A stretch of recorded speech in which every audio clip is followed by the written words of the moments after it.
खुली जिप्सी, हाथों में राइफल, साथ में दर्जनों बंदूकधारी और अपराधियों की अगुवाई करता माफिया मुख्तार अंसारी। ये दृश्य अफगानिस्तान का नहीं, हमारे यूपी में 2017 के पहले की सरकारों में पले माफियाओं और अपराधियों का हुआ करता था।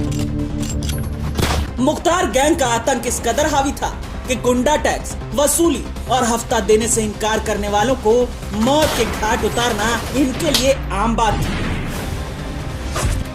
मुख्तार के दौर में हत्या, लूट, फिरौती, अपहरण जैसे संगीन अपराध मानो भुट्टा चबाने जैसे काम थे। बुलेट और बैलेट के दम पर बनारस से बलिया, गाजीपुर से जौनपुर और मऊ से आजमगढ़ तक मुख्तार का डंका बजता था। माफिया मुख्तार 1996 में बसपा की टिकट पर चुनाव लड़ा और मऊ से विधायक बना।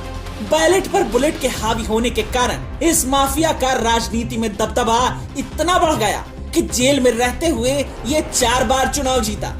1996 में ही तत्कालीन एसपी उदय शंकर पर जानलेवा हमला किया। उसी साल विश्व हिंदू परिषद के अंतर्राष्ट्रीय कोषाध्यक्ष बाबू नंदकिशोर रुंगटा का अपहरण कर हत्या करा दी। इतना ही नहीं, आरोप है कि साल 2008 में इसने योगी जी के काफिले पर भी जानलेवा हमला कराया, लेकिन उसमें योगी जी बाल बाल बच गए थे।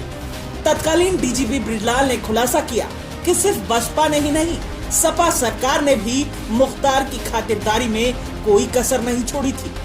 ये गाजीपुर में जेल में था, समाजवादी पार्टी सरकार में गाजीपुर जेल आसियाना था। बैरक नंबर 10 को कन्वर्ट करके इसने बना लिया था रहने के लिए। पिकनिक था, पूरा गैंग वहीं पर था। मछली का तालाब खोदा गया जेल के भीतर जहां मुख्तार अंसारी मछली पकड़ते थे।